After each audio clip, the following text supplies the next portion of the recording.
Hi. Hello hi. എവിടുന്നാ വന്നേക്കുന്നേ? ഞങ്ങള് കേരളത്തിൽ നിന്ന് കൊല്ലം ജില്ലന്നല്ലേ? ആലപ്പുഴയുണ്ട്, ചെങ്ങന്നൂരുണ്ട്, പുനലൂര്, കൊല്ലം എല്ലാ സ്ഥലത്തും ഫ്രണ്ട്സ് കൂടി വന്നേക്കുന്നതാണല്ലേ? എങ്ങനെയുണ്ട് ലക്ഷദ്വീപ് യാത്ര? നല്ലായിരുന്നു. നമുക്ക് ഒരിക്കലും മറക്കാൻ പറ്റാത്ത ഒരു എക്സ്പീരിയൻസ് ആണ്. ആണല്ലേ? എലൈറ്റ് ലക്ഷദ്വീപ് ടൂർസ് ആൻഡ് ട്രാവൽസിനോടൊപ്പം ഉള്ള നിങ്ങളുടെ യാത്ര എങ്ങനെ ഉണ്ടായിരുന്നു? നല്ലതായിരുന്നു. ഏത് റിസോർട്ടിലാണ് സ്റ്റേ ചെയ്തത്? ഞങ്ങള് ഓഷൻ ഒയാസിസിൽ. അപ്പൊ പറയുമോ ലക്ഷദ്വീപ് വന്നിട്ടുള്ള എക്സ്പീരിയൻസ് പറയുമോ? നല്ല സ്റ്റേയും എല്ലാം അടിപൊളിയായിരുന്നു. ഫുഡാണെങ്കിലും പറയാതിരിക്കാൻ പറ്റത്തില്ല.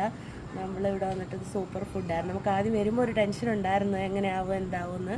ഞാനാണെങ്കിൽ പ്രഗ്നൻറ്റ് കൂടിയായിരുന്നു, അപ്പോൾ അതിൻ്റെതായിട്ടുള്ള റിസ്ക്കും കാര്യങ്ങളും ഉണ്ട്. എന്നിട്ടും വന്ന്, പക്ഷെ ഇവരെല്ലാവരും ഇവിടുത്തെ ആൾക്കാരെക്കുറിച്ച് പറയാതിരിക്കാനേ പറ്റത്തില്ല. അത്ര നല്ല മനുഷ്യർ, ഞാൻ ഇതുവരെ ഇത്ര നല്ല ആൾക്കാരെ കണ്ടിട്ടുമില്ല. തന്നെ അവരുടെ ഒരു ക്വാളിറ്റി, ക്യാരക്ടറിൻ്റെ ക്വാളിറ്റി നമുക്ക് അതിൽ നിന്ന് മനസ്സിലാക്കാവുന്നേ ഉള്ളൂ. അതുപോലെ പെരുമാറ്റ രീതിയും ഒന്നും പറയാനില്ല, അടിപൊളി. സിൻസിയറാണ്. എന്ത് ചെയ്യുന്ന എന്ത് കാര്യത്തിലാണേലും ഭയങ്കര സിൻസിയറാണ് ഇവിടുത്തെ ആൾക്കാർ.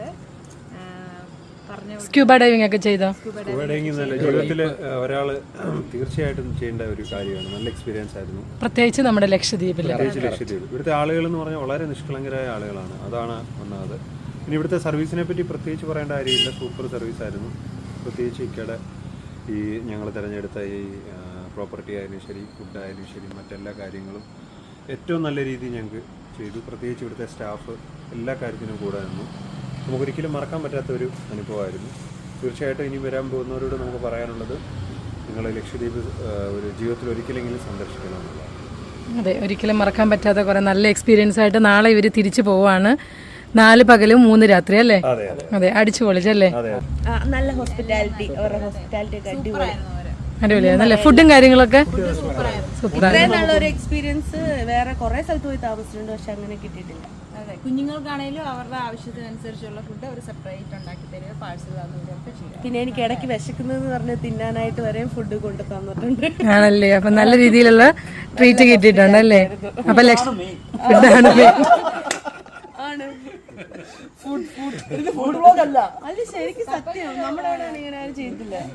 നമ്മളോട് എൻക്വയറി ചെയ്യുന്നവരോടൊക്കെ നമ്മൾ ഇതിന്റെ ഡീറ്റെയിൽസ് ഒക്കെ പറയുന്നതായിരിക്കും. അപ്പോൾ ദേ ഫ്രണ്ട്സ് എല്ലാവരും കൂടിയിട്ട് വന്നേക്കുന്ന യാത്രയാണല്ലേ? അപ്പോൾ നമുക്കിവിടെ ഒരുപാട് ഗസ്റ്റുകളൊക്കെ വരുന്നുണ്ട്. പക്ഷെ നമ്മൾ എല്ലാവരുടെയും അങ്ങനെ റിവ്യൂസ് ഒന്നും എടുക്കാൻ നമുക്ക് ടൈം കിട്ടാറില്ല. ഗസ്റ്റുകൾക്കും അങ്ങനെ ടൈം കിട്ടാറില്ല, കാരണം അവർ ഒരുപാട് ആക്ടിവിറ്റീസിലൊക്കെ ആയിരിക്കുമല്ലോ. പക്ഷേ നിങ്ങൾ നമുക്ക് വേണ്ടി കുറച്ച് സമയം കണ്ടെത്തി നിങ്ങളുടെ റിവ്യൂസ് നമുക്ക് തന്നതിന് ഒരുപാട് നന്ദി കേട്ടോ. അപ്പോൾ നാളെ രാവിലെ നിങ്ങൾ തിരിച്ചു പോവാണല്ലേ? ഓക്കെ. അപ്പോൾ ലക്ഷദ്വീപുകാരോട് പറയാനുള്ളത്, ഇങ്ങനെ കണ്ടിന്യൂ ചെയ്ത് പോട്ടെ. ഈ ലോയാലിറ്റി, സിൻസിയറിറ്റി, ഈ ഒരു ഇത് ക്യാരക്ടർ ഇങ്ങനെ മെയിൻറ്റെയിൻ ചെയ്ത് പോട്ടെ. ഓക്കെ. അപ്പോൾ ഓക്കെ, ബൈ.